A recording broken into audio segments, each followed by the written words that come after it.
In Search of Summer. In these unprecedented times, we are committed to providing our loyal clients and wider community with art that both engages and inspires hope. Today, we offer our In Search of Summer selection of new acquisitions online as a reminder of the delight and solace of art.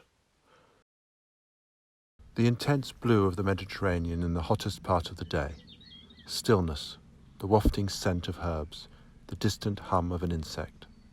Albert Marquet transports us to Porquerolles, one of the Île d'Hyères green jewels in the sea off the Provençal coast.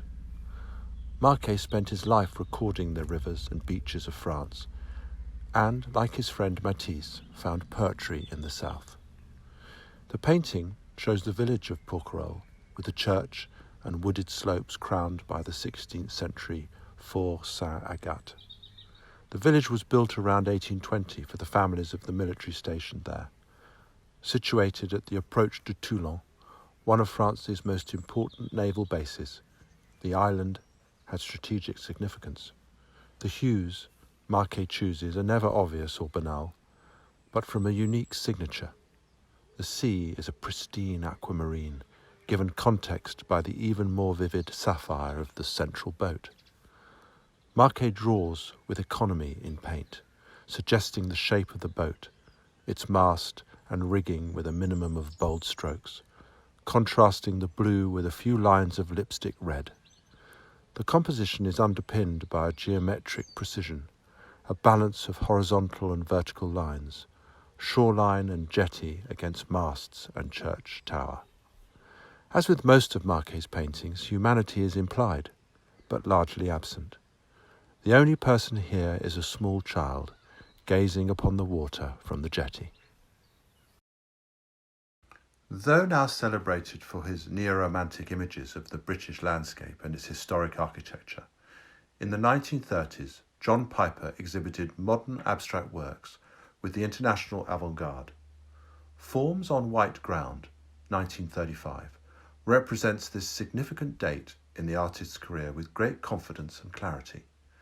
Its white ground signals a debt to Mondrian, the leading exponent of international modernism at the time. But Piper's position at the forefront of the English avant-garde was also due to the influence of Ben Nicholson.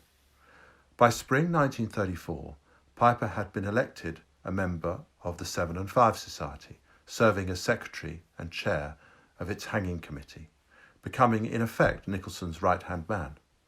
Aware of Nicholson's desire to make the 7 and 5's annual exhibition entirely abstract, Piper visited Paris in 1934 to see the latest developments in contemporary art, and on his return immediately began making abstract reliefs with everyday materials.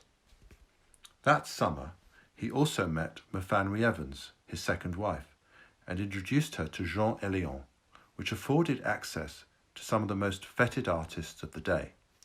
Encouraged by Hélion, Evans decided to set up an English magazine with an international outlook promoting abstract art, with Piper as designer. By January 1935, they were living together in a derelict farmhouse at Fawley Bottom, Buckinghamshire, where they produced the first issue of Axis. Here, or by January 1935, Piper moved away from making of reliefs and began painting abstracts that upheld the ideals of rigour and purity which he observed in Paris. Forms on White Ground retains elements of relief, however. The canvas had been laid on board with areas cut away by razor, and the opened spaces coloured, adding richness, depth and complexity.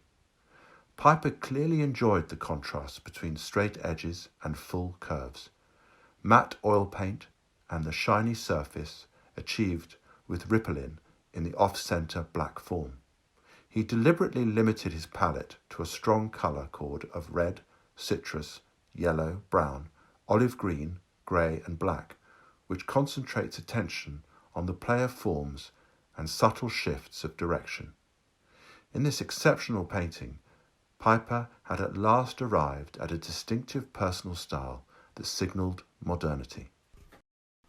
One of the most popular and critically acclaimed artists in post-war Britain, Sir Howard Hodgkin, found international fame late in life as the British representative at the Venice Biennale in 1984, before winning the Turner Prize the following year.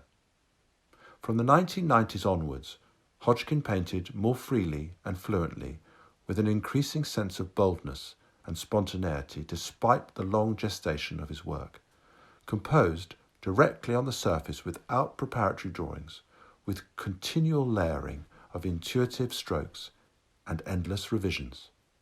Though his work became increasingly non-figurative and elusive, Hodgkin remained preoccupied with remembrance throughout his career, describing himself as a representational painter, but not of appearances. I paint representational images of emotional situations.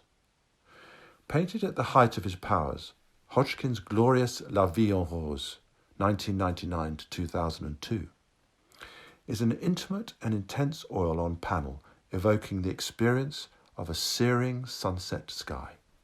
Deservedly renowned for his vivacious use of colour, Hodgkin's central image is rendered with a luxuriant swathe of soft peach pigment above, intensifying to rich scarlet below, cut through and heightened by a luminous lime-green streak across the centre of the composition, which appears again more concentrated in the lower right corner.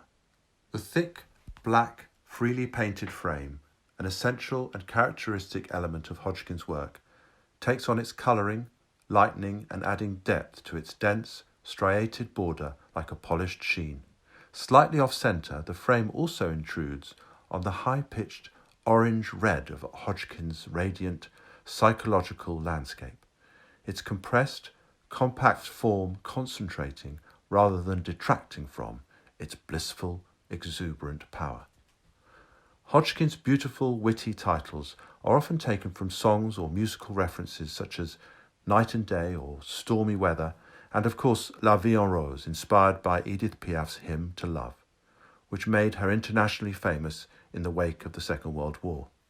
A beacon of hope in dark times, Piaf's lyrics speak of a love affair so beautiful and intense it transcends everyday reality.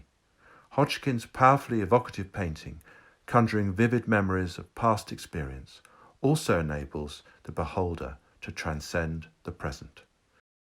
Other works in our summer selection include paintings, drawings and sculpture by Eugène Boudin, Claude Monet, Francis Picabia, Ben Nicholson, Henry Moore, Barbara Hepworth and Bridget Riley.